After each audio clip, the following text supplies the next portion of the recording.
Other questions? If not, then I think we are a little bit behind schedule. So I'm now open for a surprise because I don't know how this is organized. When we put together the program of the conference, we thought that, you know, in our cattle breeding community, inbreeding is something which we should avoid. So we thought we should widen our view and not just keep within ourselves, and ask also colleagues from outside to give us some further input where we might be heading to into the future.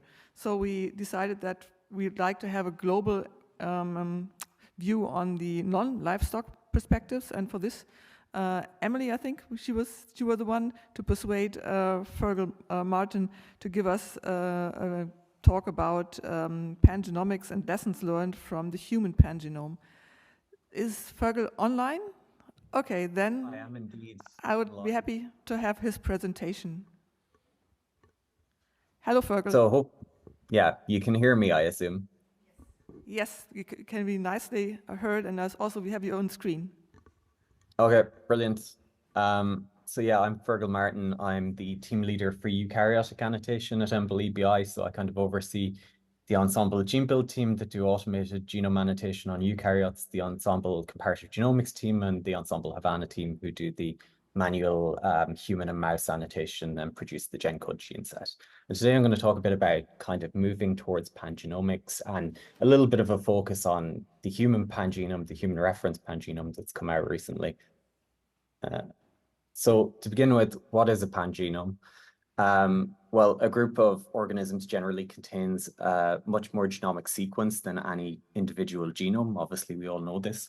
And you can kind of think of a pangenome as a collection of the genomic sequences that describe the genomes in a particular group. And that can be a kind of a philosophical idea, like all the genomic sequences that ever existed for this particular group. But more likely, it's going to be a practical version of that, which is what has been currently sequenced for the group that you're looking at. And in eukaryotes, we often think about this at the species or population level, but it doesn't need to be bound to a particular species or population level. It can really be as broad as you want, and you can think of things like the mammalian pangenome. And the concept actually, you know, originated in prokaryotes, where it kind of encompassed both vertical and horizontal transmission of genetic material. And so the first kind of sight of a pangenome back in the early 2000s, Tetlin and Medini and colleagues kind of realized that they were looking at strains of Streptococcus, of this particular species of Streptococcus, and they realized that only about 80% of the genes, when they sequenced an individual strain, were present in the other strains they sequenced, and came to the conclusion that basically no single genome could represent this particular species of Streptococcus. And of course, now we know that's a general property of prokaryotes. And you could say the statement just holds true generally, because there is obviously variation between each genome. And, you know, having all the sequences is great, but you also need to kind of interpret the sequences in a sensible manner. And so when we think about pangenomes, we often think about them in a structured manner. And the most common way to look at that structure is by applying graph to them to show the actual relationships between the sequences in the pangenome. So it's an alignment graph, essentially. And I've got some visualizations of alignment graphs here. We have a tube map, tube plot kind of thing, where the individual colored strips are kind of different paths through the genome, and you can see different blocks representing different sequences. And, you know, if one block is on top of another, it kind of implies variation. But there are also like text-based representations, like the two alternate text-based representations at the bottom of the slide. And there's a circular plot over on the right-hand side that's just another way of kind of traversing sequence in a graph-based manner. I think it would be fair to say that there's still a long way to go in terms of visually interpreting pangenome alignment graphs in a way that is intuitive. So why would you use a pangenome? Well, a single reference genome isn't adequate to basically give context to the variation that we see across a population or a species or a clade. And it creates a reference bias in downstream analysis. You know, that could be reference bias in terms of variation interpretation, or in terms of, you know, your ability to map reads, or your ability to interpret annotation. reference genomes are generally never perfect. In human, we have this T to T assembly, which is like, effectively very, very close to being perfect, but it'll still have errors.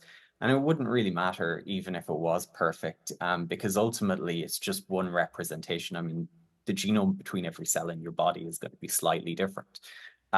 So ultimately, some genes or structural features of genes are going to be entirely absent from any one reference. And it's just not going to be all encompassing. So the next bit I kind of wanted to cover was the landscape of pangenomes. So this is just kind of a broad overview of some pangenome related topics put together. And obviously it's going to be kind of from the perspective of eukaryotic pangenomes. So prokaryotic pangenomes are kind of a natural byproduct of how genetic information flows through prokaryotes, where it's much more fluid. Eukaryotic pangenomes are definitely less mature, but there's significant effort on both like method development and data generation already underway, and I'm going to talk a little bit about some of that. But the major drivers in eukaryotic pangenomes are obviously human, crop, plants, and livestock for food security, and then model organisms, which often track back to human health again. And current pangenome projects can vary from within a population or a species to a genus or across families. There's all sorts of projects going on. Projects such as the Human Pangenome Reference Consortium, or HPRC, or Panarisa projects for rice. These are examples of what I call explicit pangenome efforts, where you've got kind of a group that are basically going about defining a pangenome for a particular clade or species or population, and deciding what is and isn't in scope. Other species, have kind of implicit pangenome efforts. So, some species, they just naturally are accruing lots of alternative genomes, particularly where there's lots of breeds and there's interest in these things. And basically, there may not be a structured project guiding them, but there is the material available to do a structured pangenome effort and build a resource on them. And obviously, I've mentioned before that pangenomes and pangenome alignment graphs, they're not the same thing, but it is important to kind of go over that in the context of the landscape of pangenomes, because they're very heavily linked. Most of the eukaryotic efforts have centered around generating an alignment with cactus. Cactus is one of the most used kind of multiple whole genome alignment softwares, because it scales linearly. It's been actively developed in UCSC by Benedict Patton's group. And, it's been used in a huge number of projects, and it's kind of seen as the main way of doing whole genome alignments at the moment. It's not ideal, though, for a species level pangenome, because it's based around the idea of a guide tree that is a species guide tree, and it reconstructs ancestral states based on the species tree. And then that makes decisions about, what happens regards indels, which kind of breaks down if you're not doing a species level pangenome. It's also not necessarily scalable to a dense pangenome. It's very good for hundreds of species, but if you were to go up into the tens of thousands of haplotypes, that's where there would be serious problems with it currently. So there's been efforts to look at alternative approaches as part of the human efforts to cactus, to, let's say, vanilla cactus. One of the main alternatives, and I would say the main way it's been used for the Human Pangenome Reference Consortium, is minigraph cactus. So it's actually a combination of cactus and minigraph. Hung Lee has developed minigraph. Benedict's developed cactus, and basically minigraph is sort of very quick in terms of building a graph between haplotypes. It does actually require you to specify a reference, which has downstream implications in terms of how it reconstructs things. But effectively, it'll then build you a graph very quickly, and it doesn't need a species tree. So it avoids this issue of cactus, trying to figure out indels in regards to the species tree that don't necessarily make sense. But the downside of minigraph was it can't model variation less than 50 base pairs. That's part of how it runs so quickly. And so running cactus after minigraph can actually pick these up and solve that problem. And so that's kind of why it's, an attractive way of doing this. And then another method is PGGB by Eric Garrison's lab. Basically, that's been also developed as part of the human efforts. And this is an all versus all reference-free approach that can output a VCF for any genome included in the graph. It's very fast. There's lots of active development on it. And, you know, it's a really interesting alternative that I would say is less mature, but like Eric's testing it in a variety of other species and scenarios. So there's a lot of work going on with that as well. And then in terms of how do you represent these graphs, I would say that the graph fragment assembly format, or .gfa, is sort of becoming the canonical format. I have to admit I haven't actually looked into GFA's fine details, so I'm not able to interpret the below graph string. But basically, it's kind of seen as, it's been adopted as part of the Darwin Tree of Life project, which we work on with a bunch of partners here in the UK. As part of, there's some very complex organelle genomes. For example, the oak mitochondrion is incredibly complex and needs to be modeled as a graph. And the Human Pangenome Reference Consortium also adopted it. And, you know, both projects have been working quite closely with the European Nucleotide Archive in terms of kind of helping define GFA and what metadata should be included. So I think it's fair to say that is the leading format. And then obviously tools are really important. Tools are still in very early days in terms of development and usability. And I think this is one of the most significant barriers to actually transitioning to pangenomics. Yeah, basically graph-aware tools, at the moment, a lot of the analysis is done in a sort of you linearize the haplotypes out and then you run your analysis in parallel on them. That's actually, you know, pretty expensive. If you have graph-aware tools, it could improve the scalability of the analysis. It could also, you know, help with the storage footprint of the analyses. And one example, which I have a figure from the paper on the right-hand side, is giraffe, where basically the figure is showing kind of how it goes. It's a short read mapper that's graph aware, and it, you know, goes about kind of trying to decide what path through the graph a particular read should map to. And that's kind of an early success, but, you know, we still need lots more tools like this, and for them to become, you know, as easy to use as tools on the linear references, so people can recreate their analyses in a pangenomic context. In terms of users and drivers, the initial users of pangenomes are obviously quite limited. People who are interested in pangenomes or part of these consortia are the main users. Are researchers where, you know, this could actually answer some important question for them, and they're willing to kind of get their hands dirty and work with tooling that's maybe somewhat immature and data that is shifting regularly. But obviously longer term clinicians and breeders are two of the most obvious targets, and the two kind of often highlighted high impact use cases are in the human pangenome. It allows more accurate interpretation of clinical data, leading to better clinical outcomes. And, you know, for crops and livestock, basically development of better breeding strategies leading to greater food security. And like the example clinical use case is kind of defined out like this. A clinician has some data relating to a patient's genome, and perhaps this is their entire genome, and it very likely will be their entire genome. These data are searched against a reference pangenome, and the most appropriate path is then identified through that. That reference pangenome is layered with all sorts of information that, you know, the equivalent kind of information you would find today on the linear reference.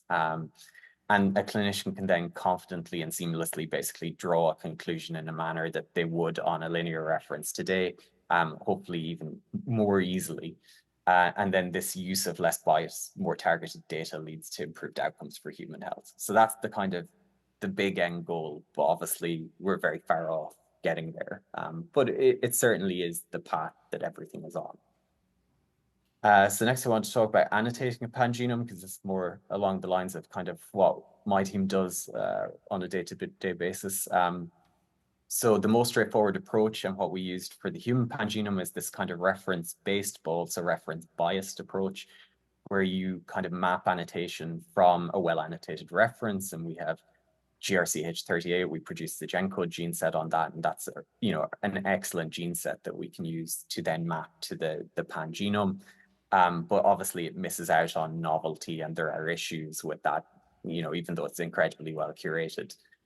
Ground up annotations on individual haplotypes or breeds sounds like a great idea, but they're more expensive, and actually they're much more likely to be incomplete, because you need lots and lots of transcriptomic data across lots of tissues and time points to really get a proper annotation. And then, even when you have that, the alignment software is going to put in a lot of artifacts, particularly in regions where there's high levels of duplication. So it's sort of very hard to match something like the GenCode set, where there's been 20 years of over 20 years of manual curation on the gene set on top of all the data.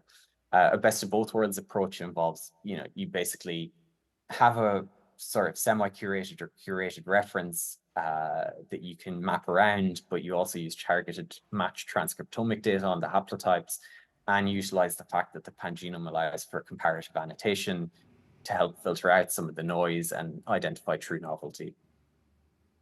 And this is a kind of a very quick run through of how we actually do the annotation for human currently. We have this 100 kb sliding window where we go to, a gene in the reference, and we take in this 100 kb window, we take all the overlapping genes in that window. We then build anchor points, and then we try and find those anchor points on the target haplotype. And once we find that kind of region in the target haplotype, we then do a pairwise alignment and do a kind of fine-grained mapping of the features from the reference assembly to the target assembly. Easier said than done, and breaks down a bit in the face of like large tandem duplications. And then we have a secondary mapping phase where basically once we've done primary mapping, we take the canonical transcripts for each gene, and then we try and remap them around the target genome and look for regions where there isn't already an annotation from the primary mapping to see, can we find high confidence secondary annotations where there's potentially copy number variants. And so some of the difficulties here are capturing true novelty. Obviously, this approach doesn't do that, and you need to bring in transcriptomic data to sort of help with that. But then you have the issue of noise in the transcriptomic data, and keeping your signal to noise ratio sensible. Assessing what change means, because obviously sometimes genes are pseudogenized in haplotypes versus the reference and vice versa. And it can be difficult to interpret what is a pseudogenization event versus what is just a change. And the biggest problem, as I've kind of alluded to, is gene clusters and copy number variants, and particularly assigning names and symbols and counting them. I've got this kind of toy example here where we have the GRCH38 genome with the kind of blue background, and we have this hypothetical GFM gene family with 6 members, and we have an anchor gene on each side, anchor 1 and anchor 2, to help place them. And then if we locate those anchor genes in the haplotypes, we see that, in this hypothetical example, hap1 has 4 members, hap2 has 8 members, and this implies there's been a deletion relative to the reference in hap1, there's been an insertion in hap2. But because these gene family members are all effectively identical, it can be very difficult to place where that event happened. And if we were to follow the sort of typical gene symbol assignment method of numerically increasing the sort of assigned label, then we will run into things like incorrectly assigned labels. And, we also have to maybe create new labels for hap2 where there's more copies. And that's actually a much riskier thing than you might think, because when you start doing that across all the haplotypes, then it's just, GFM8 in one haplotype might not mean the same thing as in another, even if they're effectively identical sequences. So the whole process of applying symbols to genes is being rethought in the face of what we've seen with copy number variants in the human pangenome, and that's an ongoing thing now. And so kind of the last bits, I wanted to talk about the Human Pangenome Reference Consortium. So I've obviously alluded to this, but it was an effort to basically build a draft human pangenome reference. And it currently includes high quality genomes for 47 individuals that are all fully phased diploid assemblies, which gives you 94 haplotypes. And it's the start of addressing the need for better representation of genetic diversity when it comes to the human genome. As part of the sort of draft pangenome reference, there were several graphs constructed. The mini graph cactus approach, as I mentioned, is kind of seen as the best in class. But I also mentioned that the choice of reference does matter for mini graph, and that if we use GRCH38 as the reference versus the T to T assembly, CHM13, there's better mappability with the T to T assembly. So it does actually have an effect in general. And then there was 22, so for this mini graph cactus graph, there was 22 million bubbles in it, representing 20 million SNPs, 6.8 million indels, and 400,000 larger structural variants. And there was significant copy number variance seen in general, but also in genes related to human health. Here are some of the annotation results. The graph on the right just shows basically the percent of protein coding and non-coding genes and transcripts mapped across all the haplotypes. So each haplotype is a dot, and the orange dot at the top of these different plots is the T to T assembly. So there's slightly better mapping scores for that because it's the most complete. And there's a couple of outliers for the other haplotypes where they're effectively, there was one individual, I think, where the sequencing wasn't quite as good and the annotation came out slightly worse. The thing to take back is there was quite good mappability, and this is also an underestimate, I think, because of some of the labeling issues and counting genes for these gene clusters. Pseudogenes were less mappable than protein coding genes for both biological and technical reasons, and clusters of paralogous genes cause the most issues, as I've mentioned. And here's some of the work done by one of the other groups in the paper, and I thought this was a really nice kind of result. It was the HLA locus, which is obviously a really important master regulator locus. And this is a bubble plot, and kind of the 4 bubbles on the right-hand side of this image, they are this locus in 4 different haplotypes, so 4 different paths effectively through this locus in the graph. And the top one is actually the GRCH38 path. And the important thing it's kind of hard to see on this, but the big loop on the right-hand side is grayed out in GRCH38. And what this means is the reference assembly for human doesn't actually go through that big loop. And that loop has a gene on it called HLA-Y. And it's also a decent chunk of DNA as well. Whereas some of the other haplotypes do go through this and do contain that HLA-Y gene. And the table at the bottom kind of summarizes this, where it shows several different configurations of this locus across the haplotypes. And what you can see is in 63% of the haplotypes, you have a HLA-A configuration. But in quite a sizable, like 28%, you have this different configuration with that goes through this big loop that has the HLA-Y gene inserted into the locus. And then the remaining 9%, you have these kind of minor, more minor configurations involving deletions of one or more genes. But what's really interesting is it's just like, this is a really important locus. It's, we're only looking at it across sort of 94, 95 haplotypes in this case. And already we see this kind of variation in terms of the configuration of the locus and what genes are or aren't involved. What will this be like when we look across 700 haplotypes? What will it be like when we look across kind of 1,500, which might be what we end up with for HPRC? And then thinking about this across, a lot of other major loci, it's quite exciting. So future directions on HPRC for the remainder of phase 1, it's going to go from 47 to 350 individuals, leading to 700 haplotypes. Phase 2 is going to add another 200 individuals, focusing on genetic diversity in US populations. And then there's an effort to try and push for T to T quality for each of the haplotypes. There will also be a phase 3, which will probably bring it up to more of a 1,500 number in the end. And then, basically we're looking to stabilize this pangenome to help with data migration and adoption, and obviously working together with projects like GenCode, to ensure migration of key projects onto it. So the final thing is just a quick run through of what can you actually access at the moment. So in terms of my team, the focus is on providing these annotations and comparative genomics resources. And I've already mentioned, we provide the GenCode gene set and various other gene sets, repeats, homologies, gene trees, whole genome alignments. And we want to provide this both for these kind of popular reference species and pangenomes, but we also do a lot of work on biodiversity, on tree of life in particular, Darwin tree of life. And this all comes out through Ensemble, and it depends on, each species has different levels of data. I've got some common views here, like a gene view in the browser, chromosome rearrangement maps, linkage disequilibrium plots, allele frequencies, And then basically, in terms of the pangenome resources we've got, aside from the HPRC stuff, for a long time, we've been looking at breeds, strains, cultivar cell lines, not really calling it pangenomes, but that's sort of what it amounts to. Obviously this is a big area for livestock, agriculture, aquaculture. So we have like 20 pigs and 20 sheep and 5 chickens, a bunch of medaka, and obviously all the human stuff.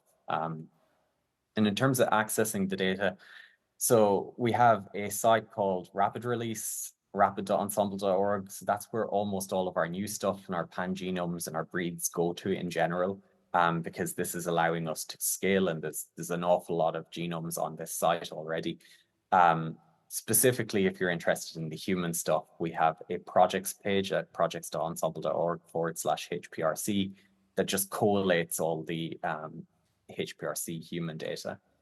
Just to bamboozle you with another website, we do have the redesign of the main ensemble site up on beta.ensemble.org at the moment. There's only 250 genomes on it now because it's kind of still early days for migrating to it. Well, it's actually quite far along, I guess, but this is the home page. It's all app-based. It's got a really good modern look and feel. It's really quick. One of the major things with it is that you can pan and zoom and fetch data much, much quicker. Anyone who's used Ensemble knows it can be really slow. You click on something and then go make a cup of tea and come back and hope something's changed. This is the opposite of that, and it's really exciting. And this is the species selector app where you can go, we have icons for kind of some of our most popular species, but we'll also have pretty much every species we have in Ensemble is going to go in here later on. And there's some numbers on some of these icons to tell you there's alternative genomes. There's not just a single reference available. And this is just one of our gene and transcript views, basically. And again, it's just all of this has been changed to be updated with a modern look and feel. And at the moment, as I said, there's 250 things on. Later this year, we're going to move all of the stuff from Rapid Release. So there'll be a few thousand genomes on it then. And eventually every single genome across all Ensemble divisions, including the prokaryotes, will be on this. So just to finish off, there's a huge growth in terms of the pangenome efforts. Human, primarily via HPRC, has led to this large-scale effort to build reference pangenomes and associated tools.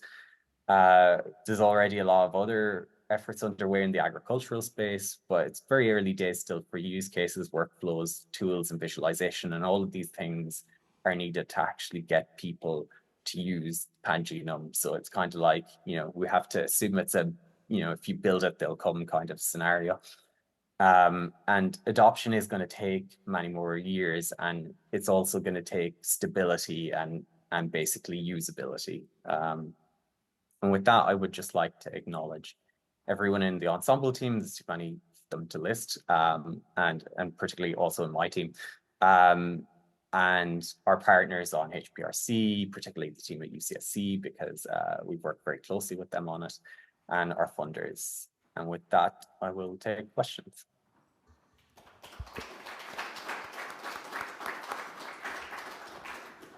Thanks, Fergal. Other questions here in the audience or from people online? I have one question, Fergal. Today we had a talk from the group from Liège indicating that the mobilization of endogenous retroviruses might be a particular feature also in the bovine genome, and we know that the bovine genome is very much infected by these retroviral elements, maybe more than other species.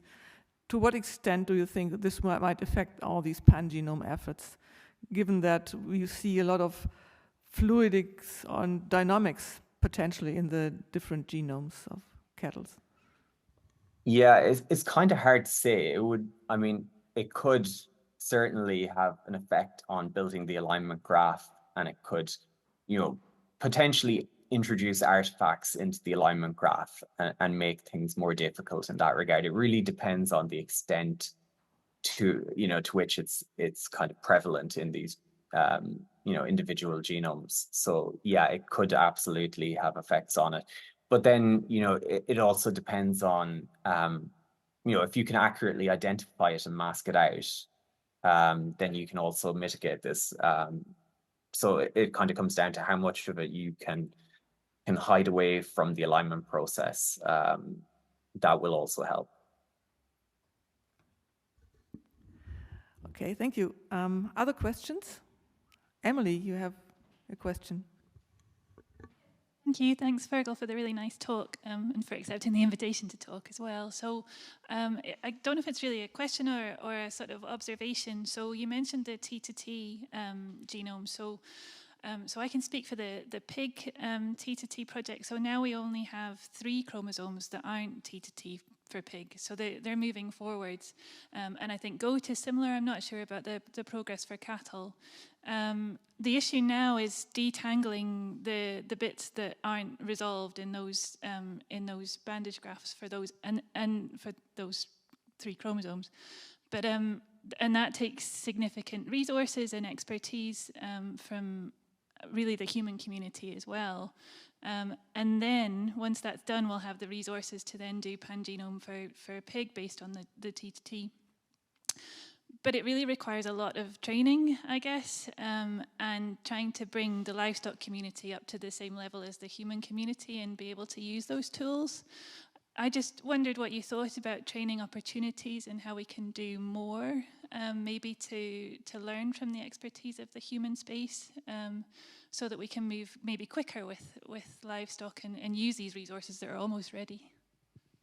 Yeah, I mean, I think there is, the human group, the HPRC in particular, like they're quite open to sort of collaborating in terms of, sharing knowledge and sharing tools. And to be honest, I always see I'm assuming, or this is maybe my naive assumption, but actually if, livestock and crop plants, because there's a lot of pangenome efforts going on, but eventually they will overtake some of the human efforts in terms of translational effects, where it's much harder to do things in human. So, I see the potential for rapid advancement in terms of livestock and pangenomes. And I think certainly having some sort of collaboration with the human community and back and forth, it can only be a good thing. And, there are HPRC, for example, there's various training plans underway. I mean, we're at the moment doing one for ensemble resources, ensemble pangenome resources. I think it's a webinar we're creating that is supposed to be done in the next 2 months, I think.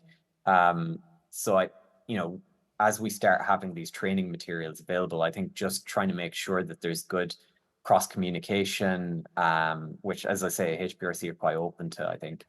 And then a back and forth sharing as the livestock community kind of catches up. I think, they'll be able to kind of reciprocate some of the, for some of the translational aspects, I think. So I think that certainly would be a good thing. And I think, both sort of communities should be open to doing that. Great, thank you. I believe there is a pangenome training course running in Italy this year. I think John Williams is running it if anyone's interested in that as well. But great, thank you, Fergal. One more question from Carol. Okay, thank you for the nice talk.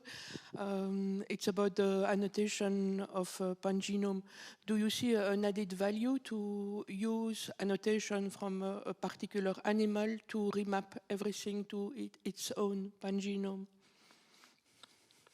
Yeah, so it's something that we assume there will be a value to, but we haven't actually done it as part of the human stuff yet. And we're looking at it more for some of the new mouse strains. This is effort on the mouse pangenome where we've examined this a little bit, but we kind of want to examine it in human.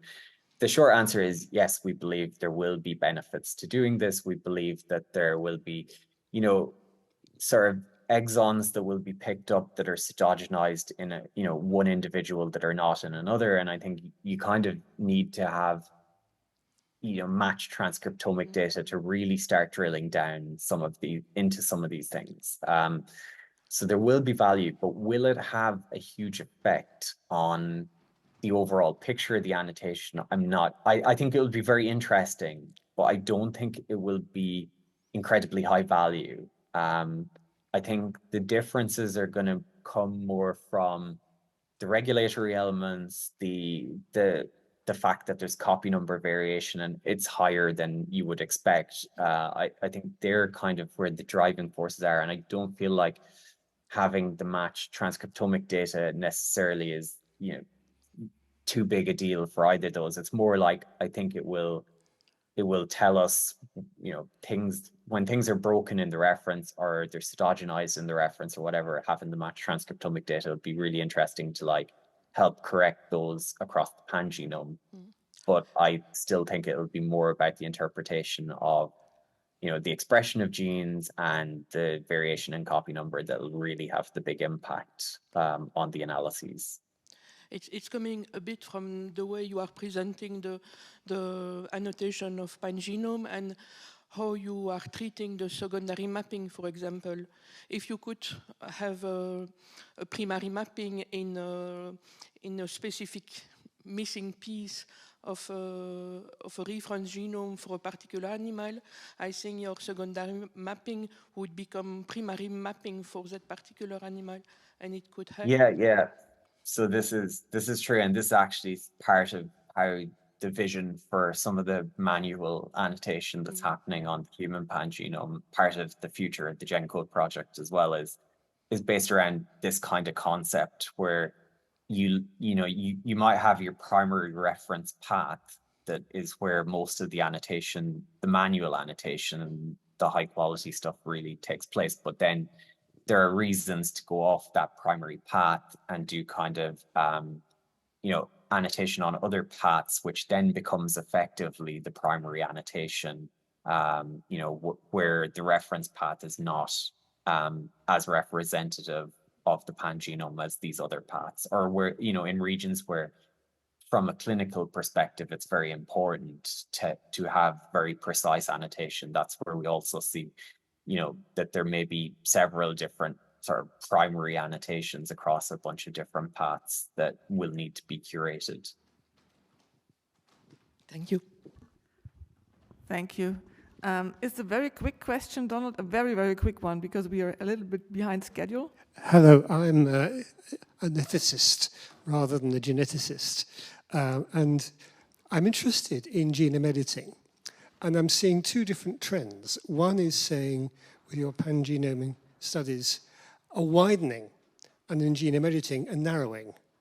So is there any implication to discovering the variation amongst genomes within any given species with the kind of narrowing you get if you've got a good target and something to do genome editing with, like the PERS pigs? We are kind of focusing down on one particular, what in effect, I suppose you'd call it a de facto reference genome because of the particular species variety that the breeder chose. So is there any variation amongst what you're seeing that would say, well, it might work in that variety, but it won't work in half a dozen other ones? Or are they much more uniform than that? I would say, there's a lot of variation present, and pangenome really brings out that high degree of variation that you can see. Like the example, the human primary one that we presented, the primary graph, like having, whatever it is, 22 million bubbles, which are where the variation effectively occurs. It is very significant, and I think the pangenome makes it much easier to interpret that in an unbiased way, and you will be able to see these differences, in the livestock example across different breeds. But basically, it's not uniform enough. Like, certainly there are regions that are very uniform and like the copy number stays stable and there isn't much difference, but there are a lot of significant regions where the difference is very big. And in some cases, in human, I can't remember what the most extreme example was, but it's something like the copy number of a particular gene in this region can range from something like 5 to like 60 copies across the haplotypes we looked at. And so I think the variation is significant. I think interpreting it in the context of pangenome makes that more straightforward and less biased. So I do think the that broadening and kind of understanding it in that context really helps with the fact that it genuinely, there is more variation than probably we expected in human at least. Thank you. Thanks, Fergal.